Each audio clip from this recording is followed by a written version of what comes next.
Sejam bem-vindos a mais um Yelcast do Piauí! Para o mundo! E aí, Wilson Jones, beleza? Tudo bem, graças a Deus. Segunda temporada, Segunda temporada, o primeiro podcast em TV aberta para todo o Brasil, pela Rede Meio Norte e, é claro, pelas plataformas de áudio, de vídeo. Estamos lá na Buia, na Twitch, no YouTube, na Rumble, no Facebook. Já temos vídeos lá com quase 500 mil de views no Facebook. Maravilha, hein? Maravilha. Então, aproveita para começar esse podcast que hoje está sensacional.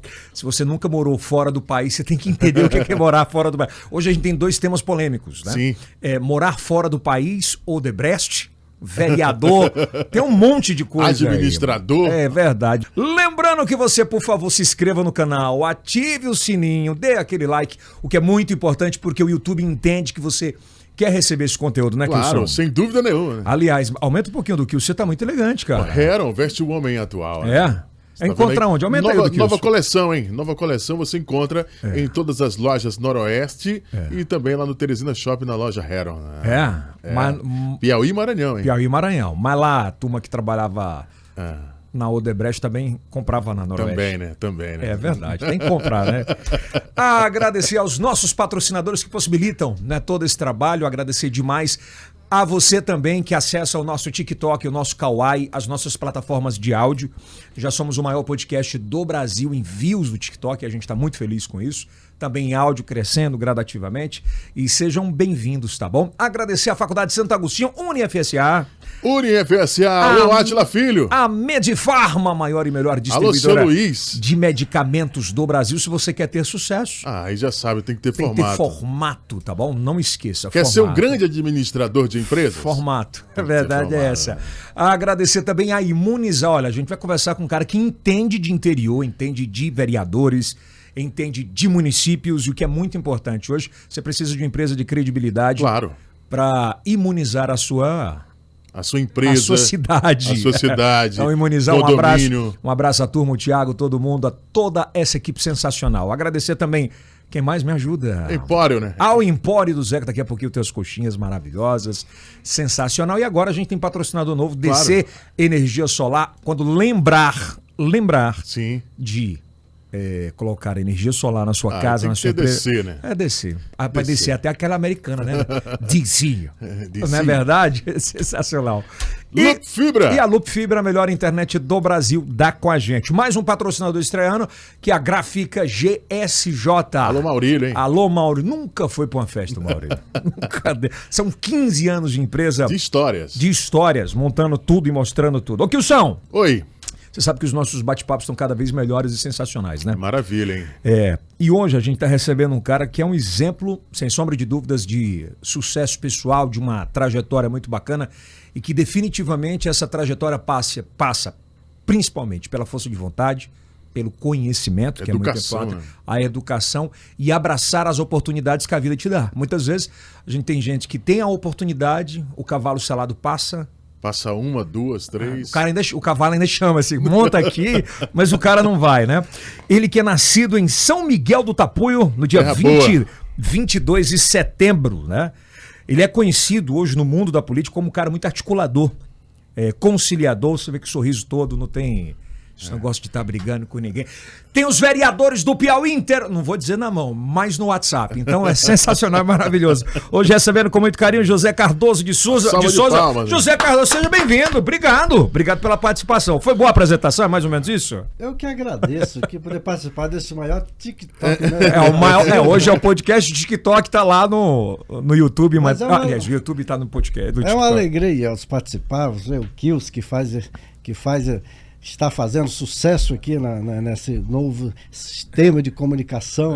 Um novo formato, acho, de bate-papo, a verdade é essa. Desculpa a indiscrição, você tem quantos anos? 48 anos. 48 anos. E não pinta o cabelo ainda? De vez em quando. Tô descontraindo. Mas é porque é muito genética, novo. É a água de São Miguel. Pois é, mas é muito novo, 48 anos. Exato. E muitas experiências. Pois é. Como é que era a infância? O nosso Yelcast, a gente gosta de mostrar e trabalhar um pouco desde lá de trás. Cronologia. Essa cronologia de vida. Boa, Kilson. Como é que era aquela época lá? Como era a família? Quantos filhos? Pai trabalhava em quê? Mãe em quê? Pra gente entender. Olha, eu sou filho de agricultor, né? Pai analfabeto. Trabalhador de roça. E eu fui criado pelo o meu avô, né? E meu avô sempre incentivava a estudar. O meu pai e meus primos, né, são trabalhadores, vaqueiros, gostam até hoje, né, pratica isso no campo. E eu, com medo de trabalhar na roça, com o apoio do meu avô, fui estudar. Mas vamos lá.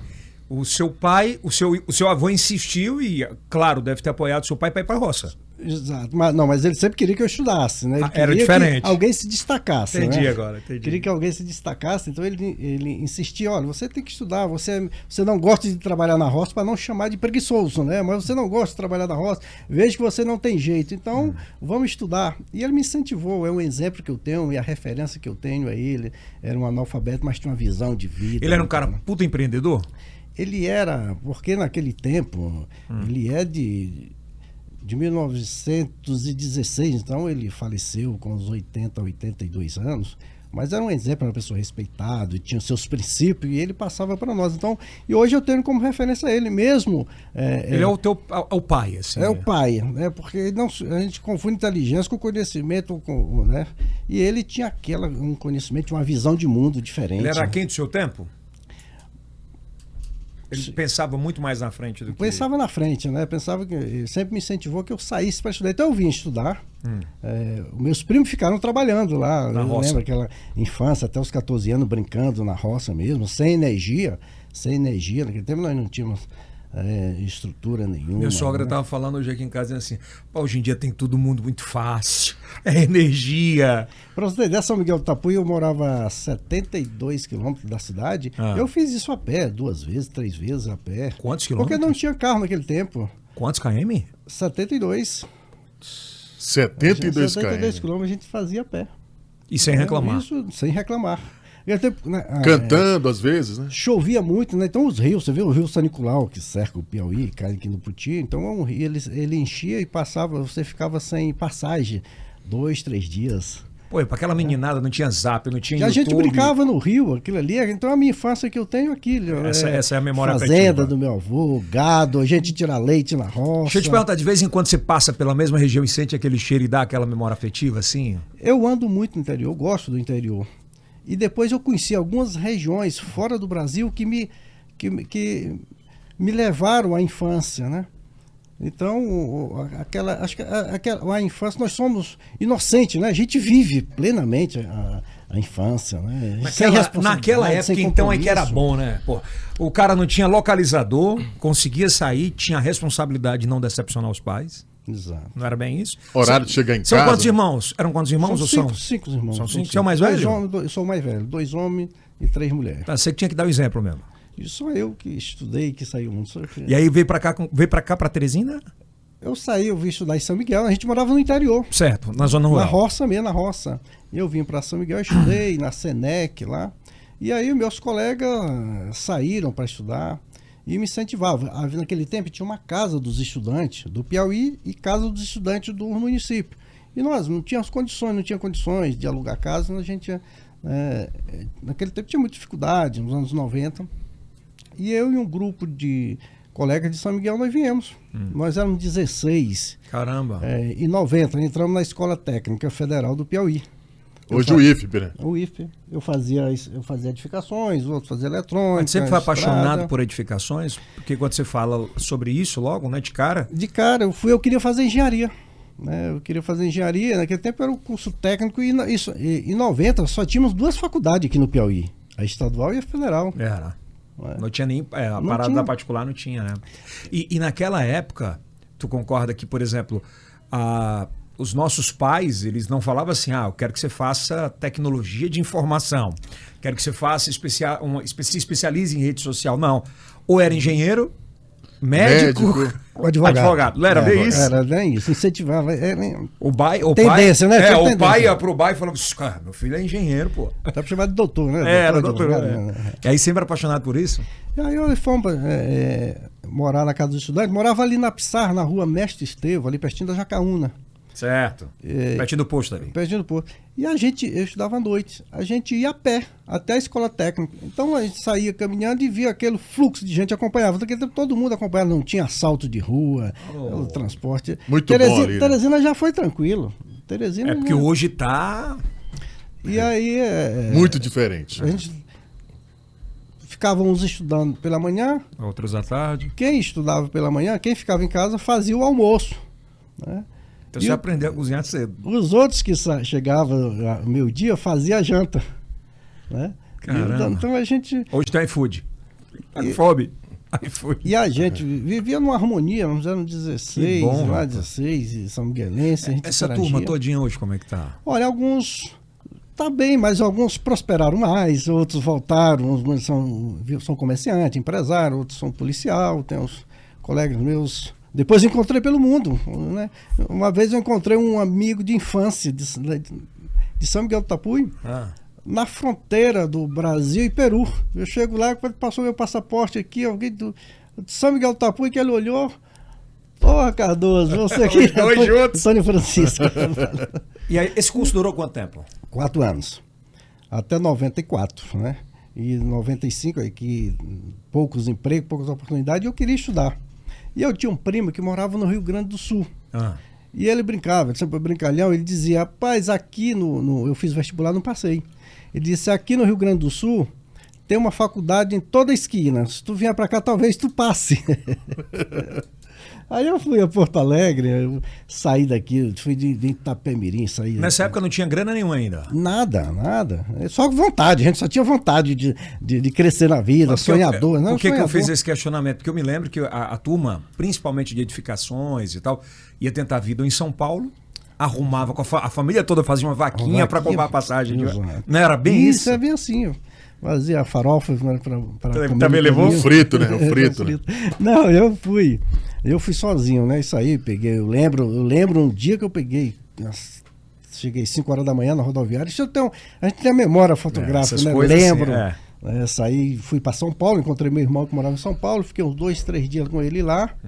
Saí com o coração partido. Então, a dificuldade tanto de ir que você imagina que nunca mais você vai voltar, né? Mas vai sonhando que um dia você vai voltar. Na saída, dá aquela sensação de falar assim, o coração aperta. Será se eu estou fazendo a coisa certa? Dá o coração aperto. Você não sabe o que é que vai encontrar pela frente, né? E aí, acho que foi as minhas melhores experiências. Eu fui em São Paulo, depois Rio Grande do Sul. Aí cheguei no Rio Grande do Sul. Primeiro tu foi em São Paulo, então? Mas eu fiquei 2, 3 dias lá com o meu irmão, lá que ele morava no alojamento lá. Não, mas eu já ia destinado, eu já ia para o Rio Grande do Sul para estudar. Tá. Né? Então, a minha família tem muitos piauienses que são comerciante ambulante. Sim. E eu vivia lá trabalhando com eles, né? De cara já fui trabalhar com eles na rua, trabalhando. Trabalhava assim quantas horas? Trabalhava quantas horas assim no dia? A gente trabalhava, saía às 6 horas da manhã, voltava 1 da tarde. Então eu ia para aquela cidade do Rio Grande do Sul e à tarde eu dava aula particular para aquelas crianças vizinhas, né? Trabalhava com o quê? Eu trabalhava vendedor ambulante, vendendo os crediários lá no Rio Grande do Sul. A gente trabalhava, saía de uma cidade para outra. Foi pego alguma vez lá pelos fiscais, não? Não, eu era um bom vendedor, sempre fui bom vendedor, né? Mas o pessoal, tu não vai botar um comércio para ti? Não, os meus primos lá tem muita gente, tem muitos piauienses lá, do cearense bem de vida lá.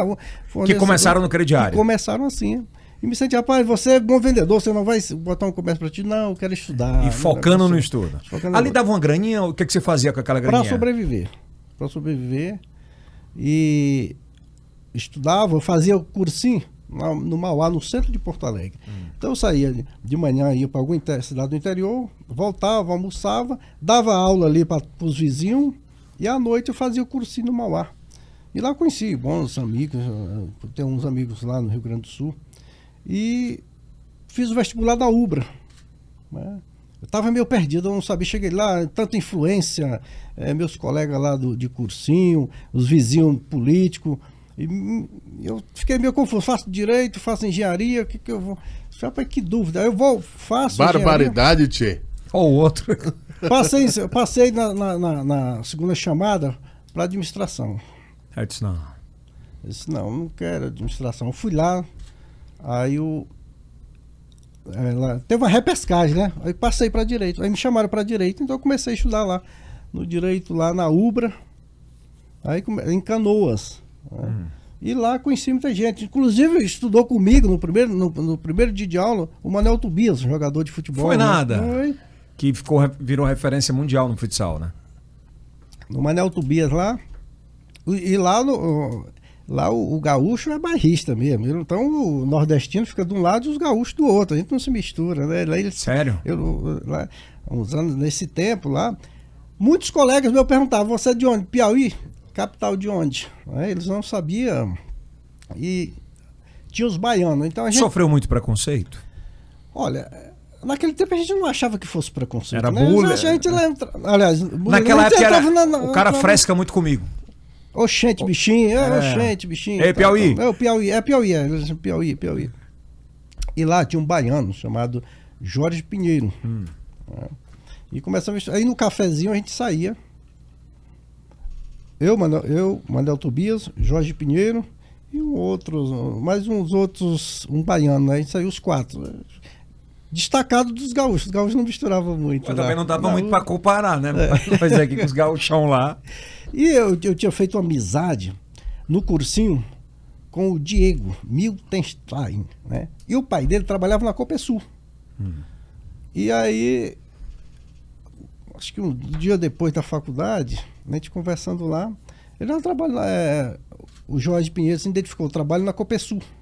O que é para quem está em casa entender? Companhia Petroquímica do Sul. Certo. Né? E estava fazendo uma reforma, uma ampliação. E aí eu perguntei pelo Enio, que era o pai desse meu colega. Trabalha lá, só que ele trabalha, já é funcionário efetivo e nós estamos na construtora. Que era a Odebrecht. Aí ele, por que essa? Não, porque ele tinha me dito para eu procurar a construtora lá, que era do Nordeste, e lá estava tendo oportunidade. Aí ele pediu o meu currículo, eu já técnico de edificações. Já estava formado, assim... Era técnico, né? Técnico. Tinha cursado os 4 anos. Curso 4 anos. E aí ele... Vou ver o que eu consigo para ti. Aí ficou... Você tinha 20 e pouquinho, né? 23. Passei uns 2, 3 meses esperando oportunidade na área de administrativa. Ele disse: Cardoso, não tem ainda, mas me aguarde aí que eu vou voltar em julho. A gente vai voltar e eu vou conseguir uma vaga para ti no financeiro. Se lá tem de quê? Rapaz, eu estou contratando ajudante. Rapaz, eu quero. Pô, mas você já tem um currículo, você é um técnico. Não tem problema não. A empresa é grande, lá dentro tem oportunidade. Eu fui contratado como ajudante de elétrica. Sério? Aí me mandaram para trabalhar com um mestre de obra chamado João Pedro. E o João Pedro, lá no primeiro dia, ele tinha contratado um encarregado junto comigo. E o cara se enrolou todo no projeto.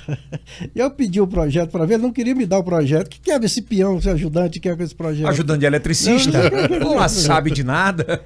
Aí eu peguei o projeto e abri o projeto e leio o projeto para ele. João Pedro, tu trabalhou aonde? Não, eu sou técnico de edificações. E o que tu tá fazendo aqui? Não, velho, bruto, né? Aqueles velhãozão, pedreiro bom. Não, o mestre de obra. Mestre bom. O mestre bom. O que você tá fazendo aqui? Técnico de edificações, a empresa grande dessa, tudo no Nordeste, não te deram oportunidade? Não, eu precisava trabalhar e a vaga que tinha era de ajudante. E aí? Aí o cara? Eu ajudei o cara lá e tinha um ônibus, os peão vinham num ônibus, os encarregados em outro, e os mestres em outro e outro engenheiro. Lá tinha era essa parada? Lá tinha 5.000 funcionários. A Odebrecht era grande naquela época desse jeito? Já era grande. Isso só na obra da Copesul, tinha 5.000. Isso há 20 anos atrás? 96. Então dá... Mais de 20 Naquela época já era... 5. E vai um dia lá, não sei, 2, 3 dias, uma semana depois, ele chegou e disse: olha, o Gilberto Figueiredo tá precisando de um apontador lá para apontar lá, que deu problema na área, que lá é tudo dividido, a área fria, a área quente, civil, montagem. Aí, apontador é o cara que regra, né? O cara que regra. E lá o cara para fazer o PLR. PLR é participação no lucro e resultado que a Odebrecht dava para todo mundo, de todas as classes, do engenheiro ao peão. Todo mundo ganhava um extra? Ganhava um extra no final do ano, com a produção, com o resultado, né? E aí o Figueiredo, ele foi lá e me apresentou o Figueiredo. Aí o Figueiredo olhou, gostou da minha conversa, bom, tu vai ser apontador. Tu vai apontar a produção do... Com água. Economiza lá. Tantos encarregados lá. Pronto. É o cara que... Era isso, você vai lá, o encarregado está aqui fazendo o baldrama, está fazendo uma laje de concreto, você vai lá e mede. Ele me fez quantos metros de concreto, ele fez quantos metros de alvenaria, escavação, atingiu a produção. Todo mundo tem uma meta. Ultrapassou a meta, então tu chega, faz o cálculo, manda pra... Então fiquei na administração e sempre com essa habilidade de conversar, de se dar bem com todo mundo, fui convidado, rapaz, para jogar bola. Tava faltando, tinha um campeonato lá interno e eles treinavam em Canoas, né, aos domingos e à quarta-feira. E tinha se contundido lá uma pessoa. Mas você era boleiro, pô? Não. Boleiro também. E eu fui começar a jogar bola lá, joguei bola. E lá só ia os engenheiros, só ia o diretor. Eu comecei a jogar bola com eles e me destaquei jogando bola. Então nós tínhamos um time lá. Foi quando? Depois você vai entender no final da história. Gilberto Figueiredo, que era encarregado, que me deu a oportunidade. Uhum. O Márcio, que eu fui lá no primeiro dia, joguei bola, joguei bem. Ele me tirou pro time dele, nunca mais me soltou. E tinha o Carlos Avesse, que era jogador do Atlético Mineiro, tinha sido jogador do Atlético Mineiro. Então a turma lá jogava bem. E o Márcio não aceitava perder. Então eu comecei a jogar bem, ele me tirava pro time dele e não Cardoso, então você não ficou pelo talento, não, você ficou pela bola. Não, faz parte do relacionamento. Né? Do network, né? Do network. Né? A vida da gente é contato. Total. É relacionamento. Se você não tiver, você tá perdido. Embora você pode ser um cara muito foda no que você faz, mas se você não tiver... E você não pode ver as pessoas, você não pode ver com medo ou com desconfiança. Você tem que ir e conquistar. Se você conquistar a confiança do outro... É massa, você falou aí, você não pode ver as pessoas com medo... E nem com desconfiança. Você tem que cara, conquistar. Né? Às vezes tem gente que não deixa ser conquistado, né? Que é o lance do relacionamento. E como é que começa a tua história definitivamente na Odebrecht, assim? Pra ascensão mesmo. É claro que você deve ter feito uma base, deve ter começado com... Meu primeiro emprego lá. Com essa relação de futebol, Gilberto Figueiredo, que me deu a oportunidade, o Márcio lá no futebol. A cervejinha do domingo. Cervejinha do domingo, depois do futebol. Então, o velho churrasco, né? Ganhamos campeonatos lá e ficou aquela amizade. Quando terminou e a empresa era muito grande, ela divide os funcionários da seguinte categoria. Sim. O local, ela chega no Piauí, cria um CNPJ no Piauí e contrata todo mundo do Piauí. Terminou a obra, fecha esse CNPJ, que é uma filial da matriz, demite todo mundo da folha local e tem um CNPJ da holding. Terminou lá a obra no Rio Grande do Sul. Apesar que lá eu li as revistas dela e via obra em Angola, via obra nos outros países, no Peru. E eu ficava sonhando com aquilo. Aquilo passava pela minha cabeça um filme. Às vezes eu entrava no ônibus, o pessoal falando, e você sonhava com aquilo, você flutuava, né? Cara, ainda é, né? Mas era uma potência, voando, né? A maior da América Latina, uma das maiores do Brasil. E terminou lá, eu vim para o Piauí. Eu vim visitar meus pais, isso depois de 3 anos que eu voltei para o Piauí. Mas já estava bem resolvido? Eu consegui voltar pela Varig. De avião. Primeira vez que eu andei de avião.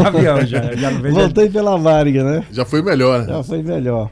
E aí eu voltei, fiquei em casa esperando e ligando. Eu tinha um contato no futebol. Eu falava, o Márcio foi para a Bahia, para o sul da Bahia. Outros amigos foram para Salvador. E um dia eu liguei, o Márcio, venha para Salvador, me procura lá na sede em Salvador. Aí eu peguei o ônibus novamente e fui para Salvador. Fui lá para casa de um amigo. Na segunda-feira eu fui encontrar com o Márcio.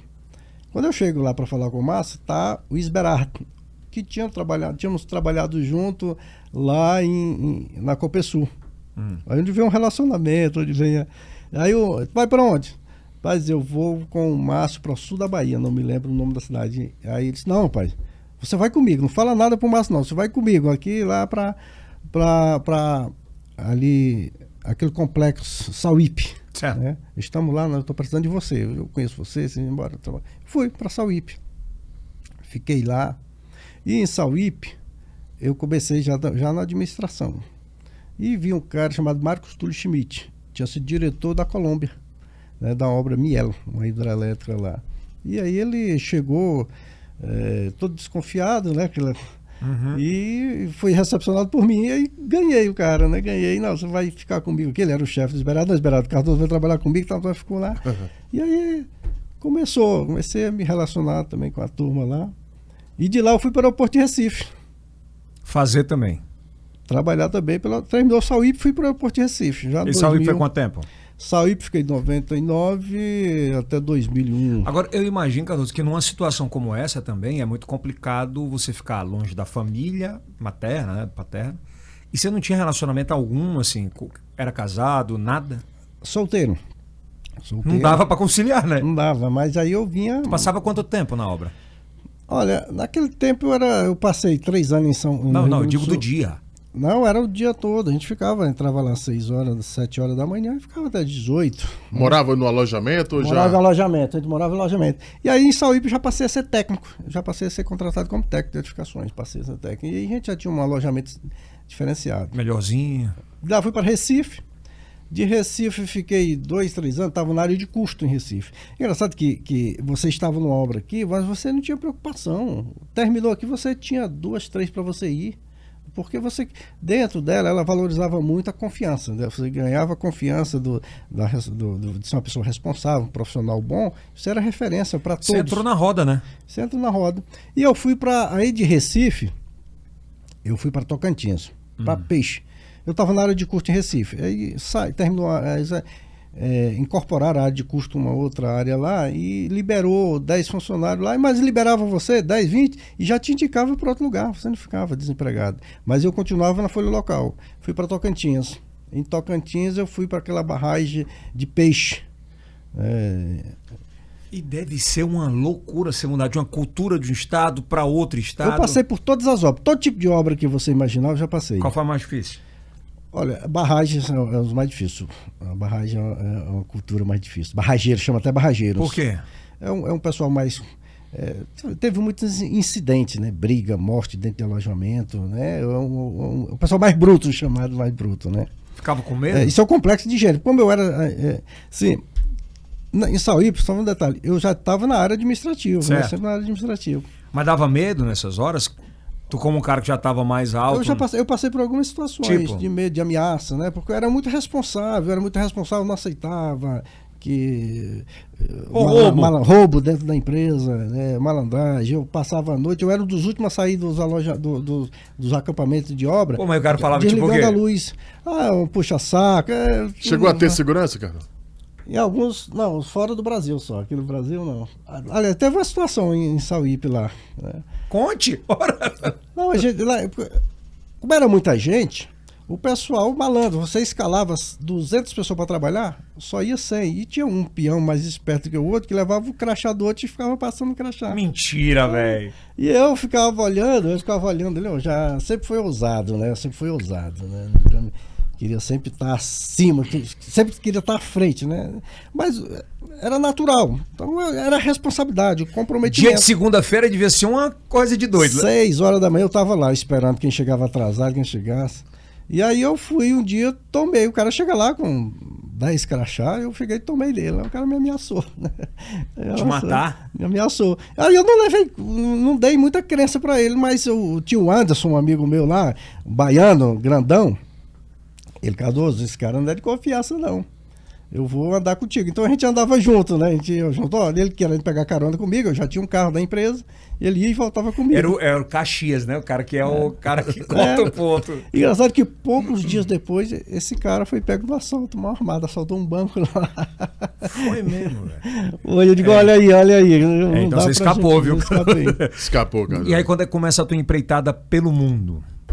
De Tocantins, nós fomos para Tocantins e a obra lá deu uma parada, questão de meio ambiente, parou. Quando parou, em Tocantins, eu disse, rapaz, eu não posso esperar não, eu vou para São Paulo.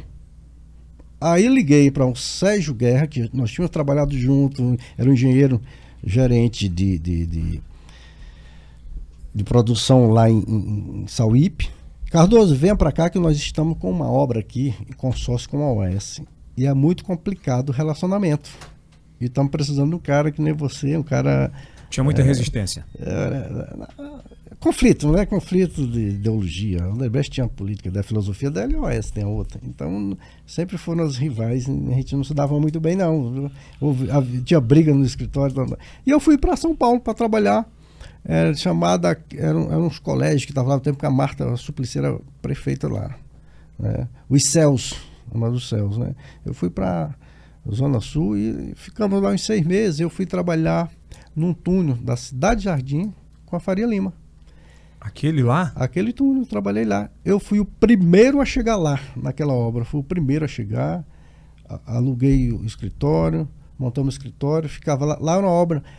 É uma obra de 18 meses e nós fizemos ela em 8 meses. Trabalho 24 horas, pela complexidade. É um lugar que passava 30 mil carros, não sei se por hora ali. Caraca, por dia. Um piauiense coordenando isso aí. E aí lá eu cresci. Lá, o meu trabalho lá... Foi valorizado. Foi valorizado. Então tinha, como eu disse, tinha a Folha Local e a Folha Nacional. O sonho de todo mundo era entrar na Folha Nacional. Aí tu foi pra Folha. E lá eu fui tipo de 0 a 10 o cara sai de quanto pra quanto? É o cara que tá jogando aqui no alto ser contratado pra seleção brasileira. Putz. Ser convocado pra Pô, brincadeira, hein? Tipo, é sair do Altos pro Flamengo? De Altos pro Flamengo. Porque você, a partir do momento que você entra na Folha Nacional, você não mais se preocupa no seu destino. Ela toma conta do seu destino. Que louco. E aí você vai entender. Aí eu estava lá. Eu quero saber como é que foi o episódio que te falaram isso. Que você está na Folha Nacional agora. Fizemos uma obra no tempo recorde. De 18 para 8. E lá os gerentes, eles iam avaliar para saber quem era que ia subir, os técnicos que iriam subir para a Folha Nacional. E eu tive uma avaliação 10 de todos os técnicos. Quais eram os critérios? De todos os gerentes. Comprometimento, resultado. Você não vivia, né, Carlos? Responsabilidade. Não, eu sabe que lá eu não vivia, não. Lá eu ia. Eu digo vivia assim, né? Que era entregue a obra 24 horas, né? E lá, a gente morava do lado, tinha umas casas alugadas, do lado ali, por trás do Santa Marta, você conhece ali, naquele Empório Santa Marta, eu morava do lado ali, né? Eu conheço bem aquele entorno ali. Eu saía... os amigos chegavam e disseram, mano, vamos na Augusta. Não, tem que estar de manhã na obra. E aí eu ficava até 10 horas e ia para casa, me deitava lá, dormia, acordava, sei lá, 3 horas da manhã, para fazer nada, vou lá olhar a obra. Então, acabei assumindo tinha um gerente administrativo e existe... Como é que é a estrutura dela? Um diretor de contrato e seu gerente. E abaixo do gerente você tem um supervisor. Eu era um supervisor. E aí ganhei a confiança. Eu tô com a obra. Ganhei a confiança do cara. E ganhou o time? Ganhei o time. De lá. Aí quando me passaram para a Folha, eu fui para o metrô Linha Verde, aquele metrô que passa por cima da Ricardo Jafé. O metrô Linha 2. São Paulo também. São Paulo também. E eu estava lá. Aí eu fui para lá no metrô. Deixa eu só te perguntar uma coisa antes. Nessa época, já tinha algum tipo de movimento político contra a Odebrecht ou não? Ela era... Porque São Paulo é muito extremo, assim. Ou é você... Ela era a noiva, né, mais cobiçada. Todo mundo queria ter. Porque, olha... Ela é uma empresa que cresceu. Não foi à toa que ela cresceu. É uma empresa que tinha responsabilidade, compromisso, qualidade de tempo. Ela ganhava um contrato, ela executava no prazo recorde. Porque para ela não era interessante ficar porque o maior custo de uma empresa, né, era como se fosse a iniciativa privada dentro da pública. Dentro da pública. Então todo mundo queria, todo o Estado tinha interesse que ela pegasse uma obra, ela terminava. Se o governo pagasse ou não, e depois era outra instância que iria cobrar. Mas ela sempre teve o compromisso, a responsabilidade. E hoje você não encontra no mundo uma acusação dela que tem uma obra que falte um parafuso que ela deixou de colocar. Quando foi que você teve a autonomia de montar a sua equipe, Carlos? Já na linha 2, quando eu fui para lá, você você já é da Folha, agora você já tem uma outra. Sim, antes disso você passa por vários cursos. Você tem curso lá. Interno, tem. Você viaja. Eu estava em São Paulo, eu fui para Angola, conheci obras em Angola. Ela mandava, juntava aqui 10 Paga tudo. paga tudo. Você vai pagar experiência para você ver como é que funciona lá fora. Que é foda, né? Não gastava. Você não É a melhor escola da vida. Olha, você passa por faculdade federal, a USP, mas a melhor faculdade é lá dentro dela. E então lá eu estava lá na linha 2 do metrô, quando uma tarde lá, a gente lembra essas coisas, você não esquece, umas 3 horas da tarde eu recebo uma ligação, né, para eu comparecer ao escritório, que também a gente comunicava por rádio, né? Blackberry, mas tinha um rádio que se chamava. O medo você não tinha de ser demitido. Não tava, você dizia assim, vou pra onde agora? E aí uma tarde lá me chamaram, olha, mas isso antes, quando você está na Folha, é a empresa que toma conta. Entendi. Se ela precisar de alguém lá em algum lugar, ela busca as pessoas dentro do quadro dela. Aí eu fui para lá, olha, tem uma oportunidade aqui, estão ligando para você para saber se eu te libero. Foi era o meu gerente direto, meu líder, ninguém chama chefe, né? Era o meu líder, né? E você entendia isso como ele sendo seu líder? Isso aí a gente tem claro que existe liderança, o líder, né? E ele é uma coisa que é respeitada, né? Uma hierarquia, não por medo, mas por respeito. Disciplina, por disciplina. Aí é para você ir para o Peru. Então o sonho de todo mundo aí, já digo, é a seleção brasileira, né? A convocação, você ir. Nesse período, tu viu muita gente boa se perder por não ter disciplina? Assim, os caras fora da curva? Muita gente. E eu era administrador, né? Eu sempre fui administrativo. Era o cara responsável por aplicar a filosofia, por corrigir as falhas. Então, e a gente sabia, você pondera, dá uma chance, dá 2, mas você percebe se a pessoa é ou não é. Recuperável, né? Pois é, eu estou te perguntando isso porque a gente tem sonhadores aqui, principalmente do Piauí, que vão para muitos lugares, recebem muitas oportunidades. E geralmente quando o cara não consegue, ele joga a culpa sempre na empresa. Exato. Não é assim? No outro. Né? Fulano lá não presta, quando na verdade... Eu sempre encarava os desafios, quando era chamada a atenção, eu sempre encarava isso como uma lição, aprendizado. Né? E aí, como é que eu vou para o Peru? Peru, não conheço, nunca tinha andado lá, nunca andei no Peru, não conheço a América Latina, mas assim, eu pensando comigo, como é que vai ser? Primeira coisa, a reação minha foi, claro que sim, eu aceito, vamos. O cara falou, você vai para Peru. Não, eles perguntam se você quer ir, né? Porque ele está precisando de você. Só que lá estão precisando muito mais. Você talvez seja o último. Sempre diz, o cara chega e diz para você, diz, o líder, que é líder, ele chega e diz, olha, existe uma oportunidade de crescimento no Peru. Você aceita? É desse jeito. É desse jeito. E não existe aumento salarial. Aumento existe. Aumenta? Porque tu já estava na Folha Nacional. De país para país? Agora ele foi para a Folha Internacional, que eu sou galho. Aí tem um subsídio internacional. Tem. E cada país de conflito também. Caramba. Te dói uma pergunta que eu acho que é importante a gente fazer, por exemplo. Na vida a gente vive de escolhas. E essa sua escolha foi trabalho. Sentiu falta de família? Tem com quem conversar quando chegar em casa? A gente sente falta, mas você, quando é tão focado... Pois é. Você só enxerga lá... Tu tem filhos? Não tenho filho. Tu é solteiro até hoje? Eu casei, fiquei 10 anos casado. 10 anos casado. Caramba, sério, velho? Que loucura. Mas o Peru foi aí, rapaz, Que loucura, velho. É muito foco, velho. Aí você vai... Uma vida dedicada. Total. É admirável. A minha vida foi naquela empresa. Eu vivi... E aí tem um fato triste aqui. Muitos colegas nossos, aconteceu de muitos colegas nossos se matar. O cara viveu a vida inteira. De repente a empresa se acabou por conta da confusão toda. Por conta da confusão que nós não tínhamos culpa, me perdoe. Mas... se pune-se a empresa e não... Não, porque o cara falou, trabalhou na Odebrecht, é petista. Não tem nada disso. Não? A gente vive no país de esquerda, país de direita, a gente vive em vários países do mundo. A Odebrecht trabalha nos Estados Unidos, fez o aeroporto. Você chegava em Miami, tinha uma placa bem grande, todos os brasileiros chegavam em Miami, tiravam uma foto, a empresa brasileira aqui construindo, ampliando o aeroporto de Miami. A Odebrecht. A Odebrecht fez um acordo de leniense, 6 meses depois ela estava fazendo contrato nos Estados Unidos, e aqui no Brasil você demora 50 anos. Né? Você trabalhou em quantos países? Pela Odebrecht. Pela Odebrecht eu passei... Primeiro foi o Peru. O Peru. Eu fui para o Peru trabalhar numa obra de túnel, né? O Ocidente, né? O Oriente chove e no Ocidente não chove. E existe a cordilheira. Então nós fomos trabalhar no túnel, Olmos, né? Que era um túnel de 24 quilômetros por baixo da cordilheira para fazer a transposição de água de um lado para outro. Sim, fazer aquela transposição. Olmos, né? Projeto Olmos.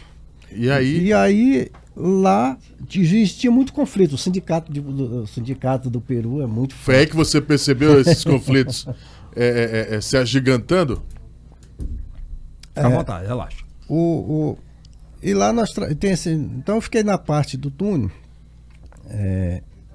trabalhando já na parte de relações de pessoas. Fui trabalhar na área social, que a empresa tinha um percentual que era investido na área social. Você chegava você ia para Lambayeque, Lima 40 quilômetros para Lambayeque. E Lambayeque você subia para o norte, sentido Tarapoto. E tinha um túnel lá em Bagua, era em Limão de Porcuia, onde ficava a saída do túnel, né, que a água vinha 24 km por baixo, mas ela já estava fazendo a Irsa Norte e Irsa Sul. Então ela estava muito forte lá no Peru. Cardoso, deixa eu fazer uma pergunta. Por exemplo, a gente fala muito de suborno no Brasil, até por conta das situações que a gente vive. Nessa época, quando você foi para o Peru, para outros países da América Latina, entre outros países fora, inclusive, existia essa proposta local, por exemplo, de não, eu trouxe a obra, eu quero te oferecer um negócio, ou é para entregar aqui 10 sacos de cimento, nós vamos entregar aqui 6, vou te dar uma contraproposta, ou a empresa era muito blindada contra isso? Não existia nada disso. Você sabe que tem essa dúvida muito do brasileiro se não tinha esse desvio, né? Não existia nada disso, né? O que existia foi as empresas, né? O começo foi as empresas grandes que fizeram um cartel, né? Um ficava com o outro. E lá ela sempre foi muito competente. Ela faz do campo de futebol um submarino. Então a empresa tinha o maior acervo do mundo, ela tem. É a empresa que trabalhou no mundo todo, ela reconstruiu Angola, as maiores obras do Peru. Essa parte que viveu o Brasil com a Odebrecht é fichinha em termos de dinheiro perto do que ela fazia no mundo? A Odebrecht ela chegou a ter um contrato de 5 bilhões de dólares bem aqui na Venezuela. A Venezuela, aqui Caracas, que tem hoje 100 quilômetros de metrô, de Caracas, todo construído pela empresa. El Dilúvio, que era uma obra de bilhões, 2 bilhões, que era o El Dilúvio em Maracaiba. Então, isso aqui é fichinho, isso aqui, né? Um cara que era apaixonado, como você era pela Odebrecht, como outros lá dentro. Acabou decepcionando cada um de vocês o que aconteceu? A empresa? Não. Eu sou grato à empresa, à minha vida profissional, porque essas negociações eram de um outro nível, entendeu? Nós eram operacionais. Você acha que foi um erro da cúpula fazer isso com a empresa que fazia tanto? Olha, essa corrupção é uma coisa muito sistemática no Brasil, você sabe disso, gente. E acabou envolvendo as empresas, as grandes empresas. É tão tal que hoje existe um compliance, né? Em todas as empresas, né?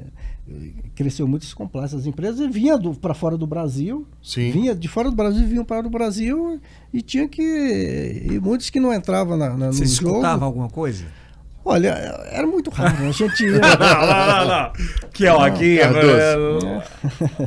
Eu também não quero colocar ele em sala, mas é bom entender, tá? Porque é um negócio... Porque, pelo que eu tô conhecendo de mais próximo, é um negócio absurdo, assim, de infraestrutura. Imagina você vai construir um metrô que você compra de equipamento para levar. Olha, ou que você tem lá. Cara, é absurdo.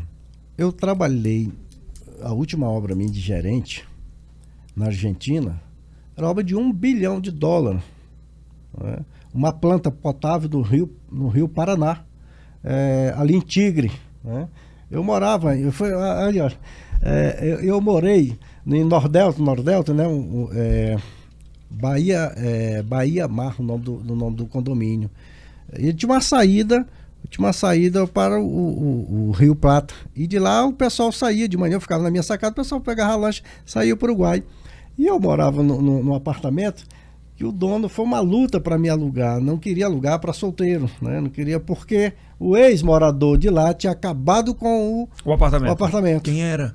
Maradona.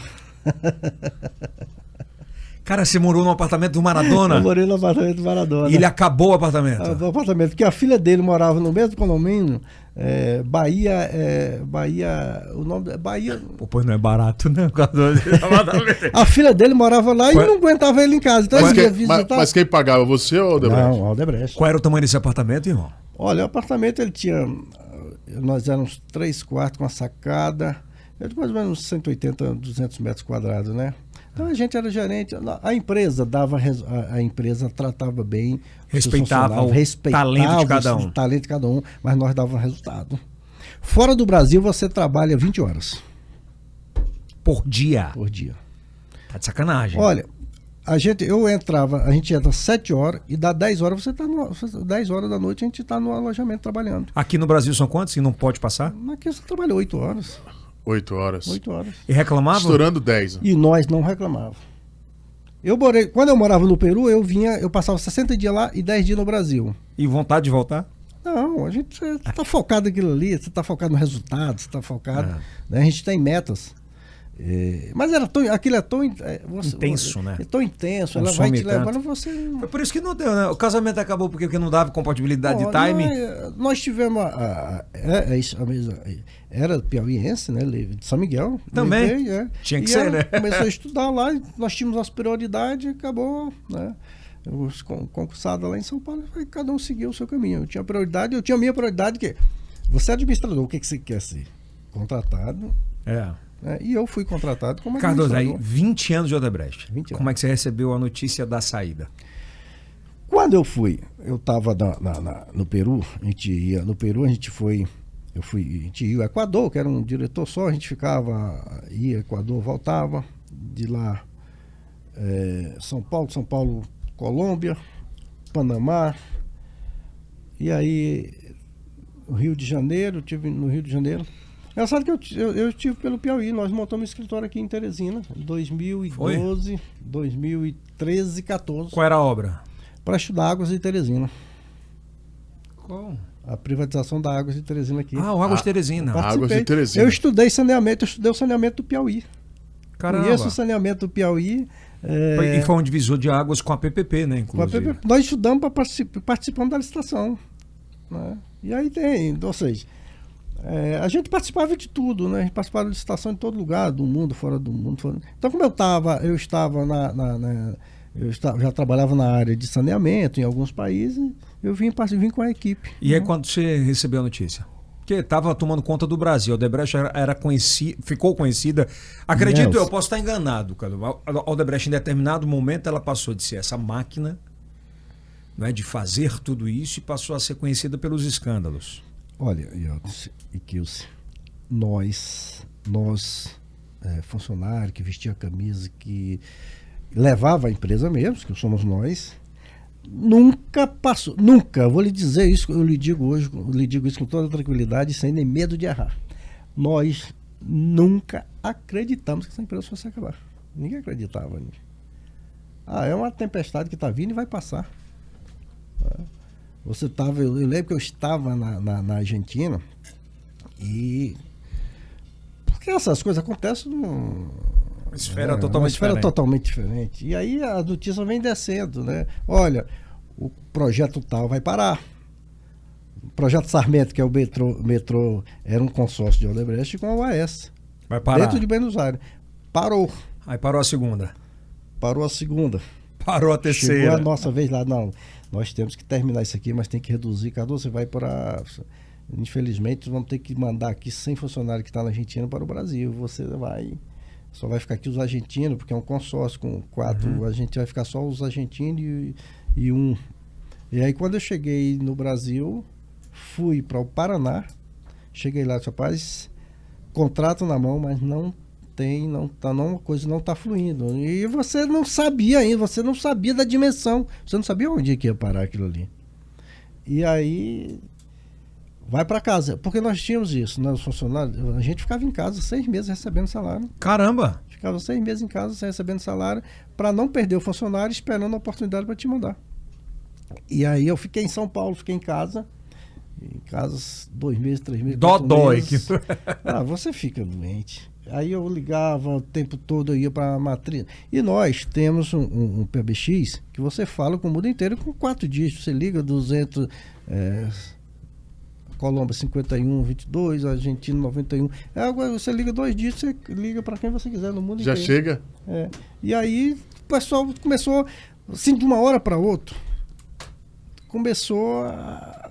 Aliás, a ficha veio cair há muito tempo depois. Você me falou que teve gente que se matou, né? Teve muita gente que se matou. Agora você imagina uma empresa que pagava bem. Uma empresa que a média Me dá uma média de salário. 20 mil. Né? A média de salário 20 mil e todo custeando, todo custo. Isso, 20 mil livre. 20 mil livre. Um supervisor. Um supervisor de obras? 10 mil. Apontador? Apontador chega a 3, 5 mil reais. Livre de qualquer despesa. Livre. Se você vivesse em alojamento, ela bancava você, né? Dá passagem, leva, traz. E aí quando você se viu sem Odebrecht? Aí em São Paulo, e a ficha, a gente conversava muito conversava com todo mundo, ia pro escritório, aquela sede dela ali em frente ao Eldorado, do outro lado ali na Rebouças, final da Rebouças, começa a Francisco Morato. E eu morava na Francisco Morato, meu apartamento do lado, lá. né? Eu tenho residência fixa lá, porque eu via no eixo, né? Morando fora do Deu Brasil. Deu pra comprar o apartamento. Esse não era do Maradona também, não. Não.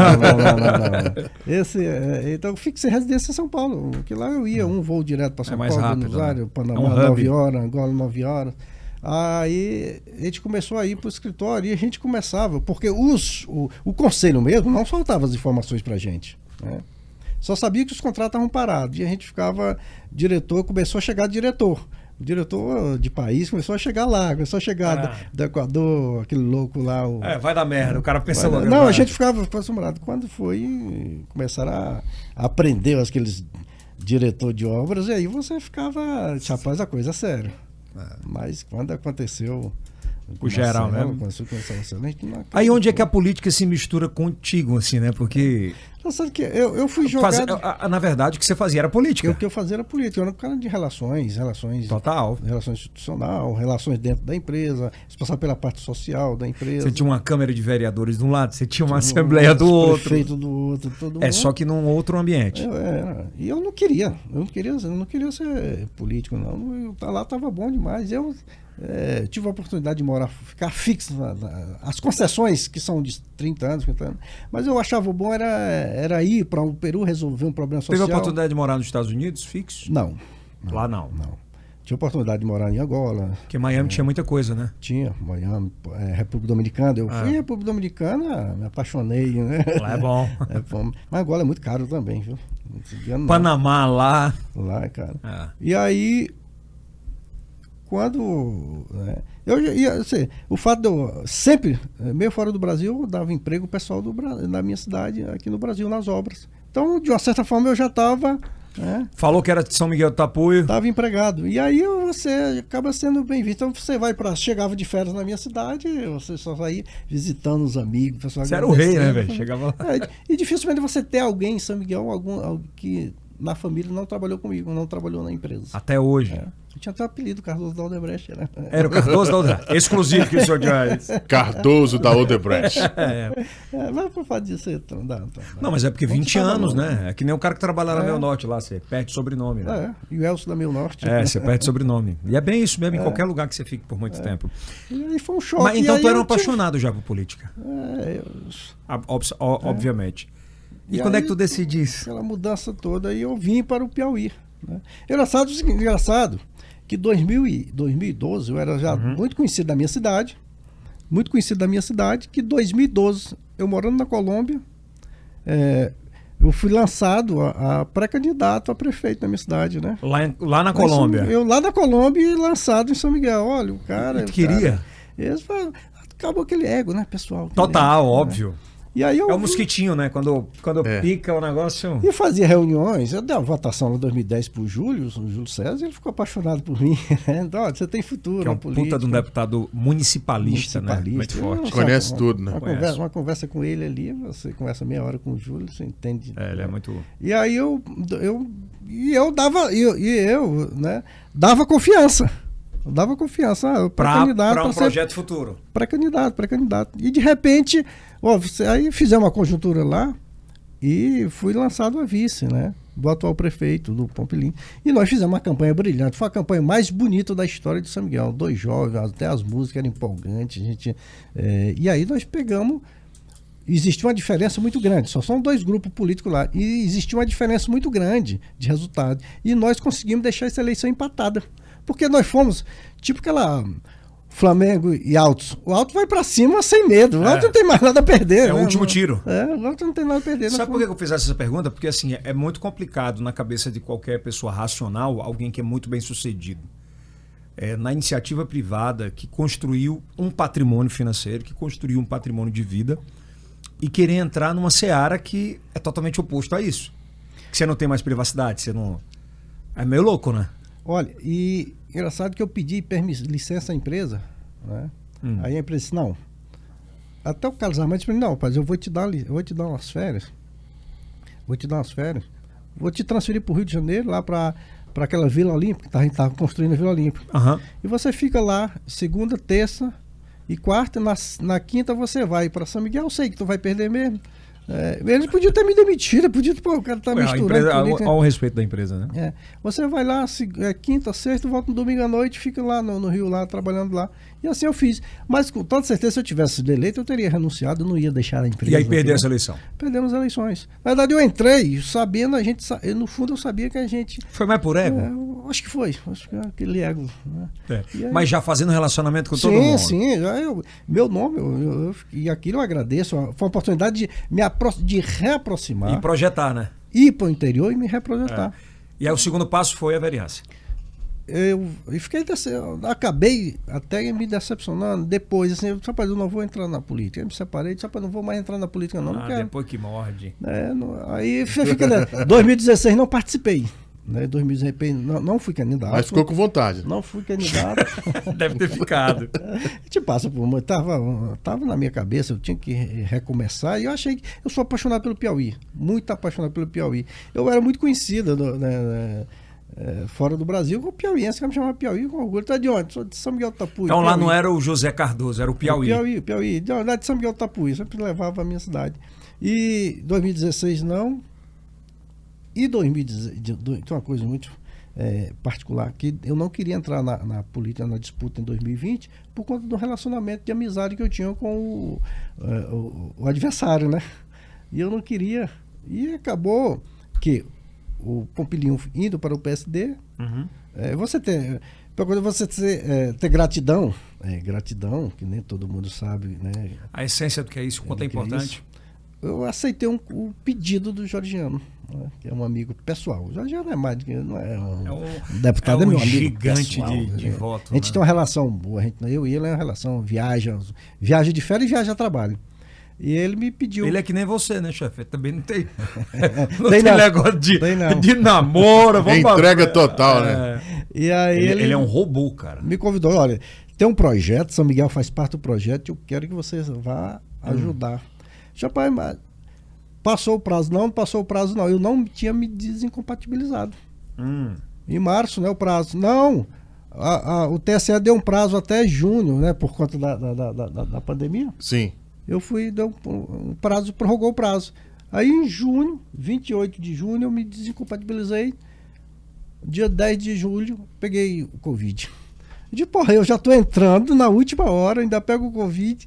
Eu fiz campanha 3 meses, mas eu tinha toda aquela história. Você já tinha plantado, né? E deu certo. Fui o terceiro mais votado no geral, o segundo mais votado do partido. E a elite, não, esse é o caminho. Eu gosto de fazer política. Por exemplo, essa aprovação na VEP, né, por aclamação, ela passa muito por essa base que você criou a vida inteira de empresa privada, de entender as pessoas, de entender os limites, de saber conduzir cada um quando está errado, quando está certo, de trazer para perto. Porque política é um negócio muito complicado de se fazer, né? O ego, ele fala muito mais alto e muito mais forte do que, às vezes, a própria opinião. Foi um puta de um aprendizado nisso? O cara como eu que saí da roça, menino criado com o pé descalço, chegar gerente de uma empresa, sentar ao lado, almoçar com o governador, almoçar com senadores, presidente de outros países, você tem que ter um equilíbrio. Se você não tiver equilíbrio emocional, você se perde. Então, isso para mim sempre foi muito claro. Isso foi o que te ajudou, né? Isso me ajudou, a minha base, aquela base lá, o fortalecimento. Família, né? Preparação, exatamente, a preparação que a empresa faz com cada funcionário para que aquilo para que você não se envaideça, aquilo ali é. E o que eu mais noto assim nesse bate-papo é que você tomava a empresa como sua. Sim, mas a empresa ensina você a ser empresário de si. O seu negócio lá, a sua área, você é empresário da sua área. Você não tinha raiva da empresa? De jeito nenhum. Você é dono do seu negócio. Esse papo de que eu estou enricando os chefes da Odebrecht. Existia a participação no lucro resultado. Que é massa. É um reconhecimento, isso Total. É um reconhecimento. E você ser convidado. Já aconteceu de eu estar aqui jogando bola aqui com meus amigos aqui, no centro do bar, tem uma ligação, eu retorno. Olha, amanhã tu tem que estar aqui na República. Não, foi na República Dominicana. Tu tem que estar amanhã. Eu disse, não, eu estou aqui no Piauí.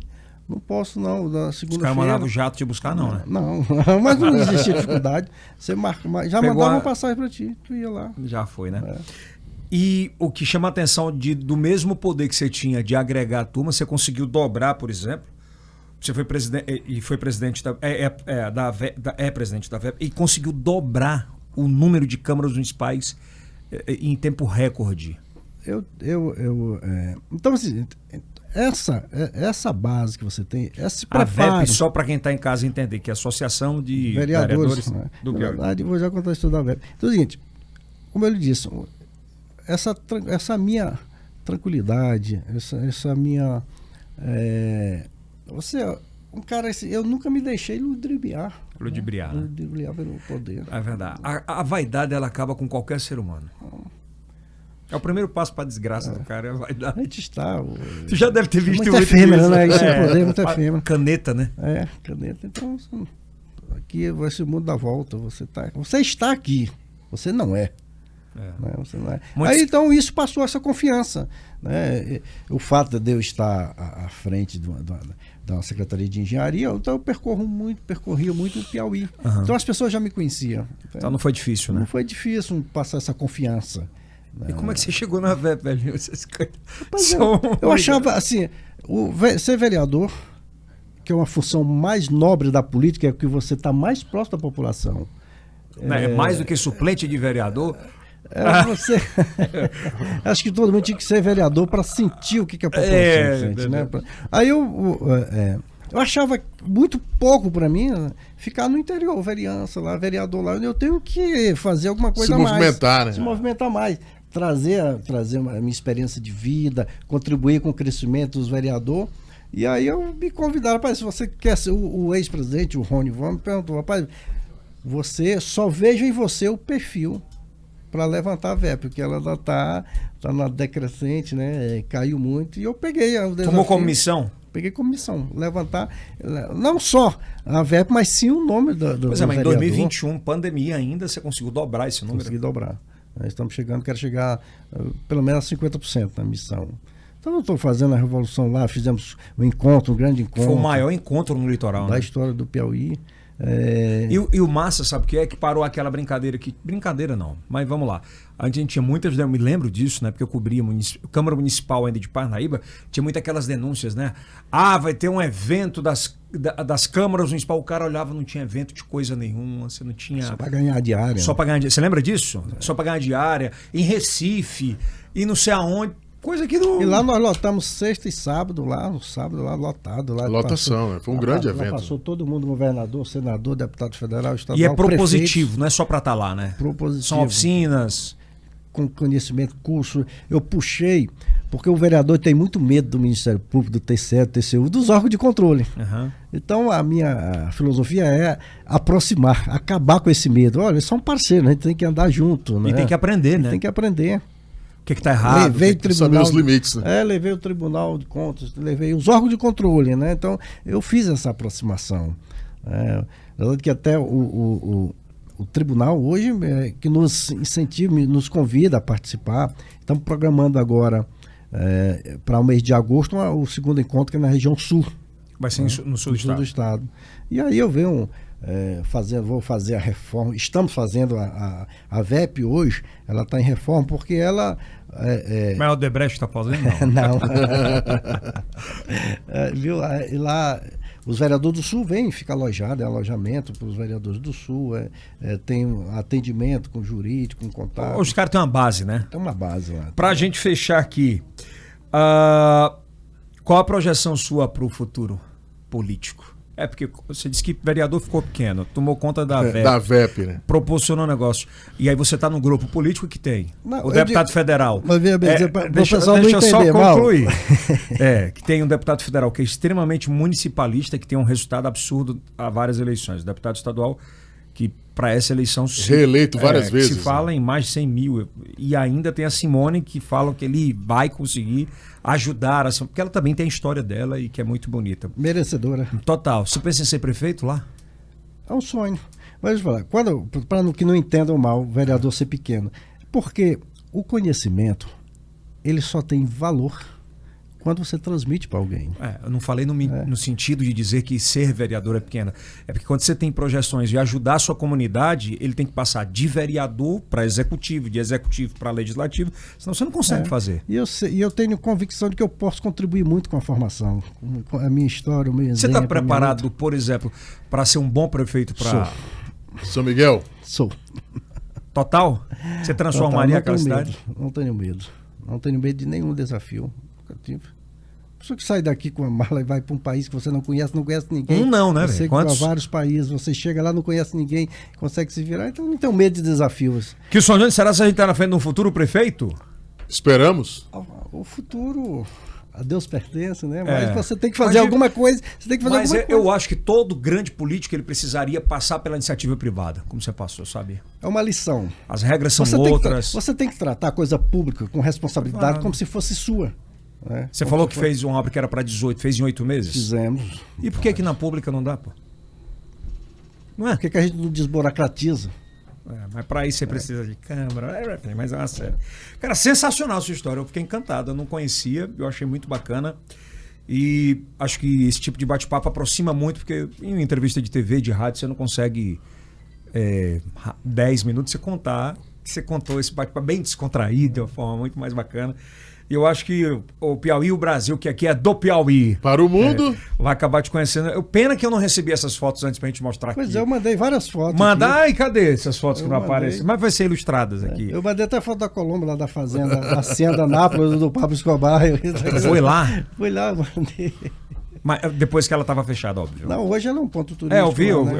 eu adoro acompanhar esses... Pelas séries. Mandei umas fotos com o Alan Garcia, mandei umas fotos da hidrelétrica. Mas vai entrar na edição, vai entrar. Da primeira hidrelétrica subterrânea do mundo, feita pela empresa lá no Equador, a Hidrelétrica São Francisco. Qual foi a maior obra que você geriu? Do Nevado. De valores? De valores, 2 bilhões de dólares, né? Caralho. A IRSA, né? A IRSA, aquela transoceânica que sai do Brasil, que sai do Acre. Mas, a Bolívia, que passa pelo centro da Bolívia, do Peru. Eu quero lhe convidar para um outro podcast aqui para a gente bater papo sobre, não mais sobre política, mas a gente falar dessas obras. Dos bastidores que é bom. Dos pontos turísticos. Você chegou a tomar uma com o Lula, não? Não. É porque o Lula, quando ele ia para as obras, né? Qual é o recado que você deixa pro cidadão que possa se espelhar nessa história de que ele pode também? Não é porque ele é de uma cidade do interior, que muitas vezes você não tem oportunidade de crescimento por diversas situações, não tem um padrinho político. Exato. Né? É acreditar em quê? Em si próprio. Você sempre diz que esse é um programa de história, né? Para quem tem história. Aquele escritor peruano, Mário Lozano, né? Lozo, ele foi candidato a presidente do Peru. E no debate dele com o Fujimori, ele dizia para o Fujimori, no debate deles, depois isso rodava na mídia, né? Ele dizia, antes de contar a sua história, construa. Né? Então, a vida da gente é de construção. De não adianta o cara vir de coach falar de sucesso. Se ele não tem sucesso, não tem um né? case, mas né? você tem que persistir e acreditar. Eu acho que os desafios são as melhores experiências, a melhor lição de vida. Quanto mais você tem que saber superar, tirar proveito dos desafios, da dificuldade. A dificuldade sempre é uma lição de vida. Eu vi que você não tem muito medo de falar as coisas, não. Eu tenho que perguntar. A gente está prestes a uma eleição presidencial e estadual, né? É claro que você segue um líder político, que é o Júlio, junto com todo o seu time, mas você acha que nessa eleição para presidente da Bolsonaro ou Lula? É uma eleição difícil, né? Uma eleição. O Brasil hoje vive uma outra realidade. O sentimento popular que está decidindo as eleições. A gente só contribui. E qual é o sentimento? Porque hoje tem mais conhecimento, né? Você consegue ter mais acesso e tal, muita coisa. Vamos aguardar um pouco mais. E do Estado, Rafael ou Silvio? É outra eleição difícil, são dois grandes homens públicos, né? Agora eu estou entendendo que ele passou 20 anos na Odebrecht. O que deve ler, tá? O que for melhor para o Piauí. Estará em boas mãos. Muito bom. Obrigado. Seja sempre bem-vindo. Alegria, tá? Sempre bem-vindo mesmo. Espero que você tenha gostado também desse Valeu, Cardoso. Adorei, obrigado. Kilson Jones, lembrando que nós estamos toda semana em 3 episódios no YouTube. Também TV aberta todos os sábados às 10h30 da noite. Às 22h30, né? Aqui embaixo, no primeiro link da descrição, vai estar as redes sociais do nosso convidado, claro, as nossas redes sociais, para você também aproveitar em áudio. Vai viajar? Já sabe. Baixa lá no Spotify e já aproveita. Isso é Yowcast. Cast. Valeu.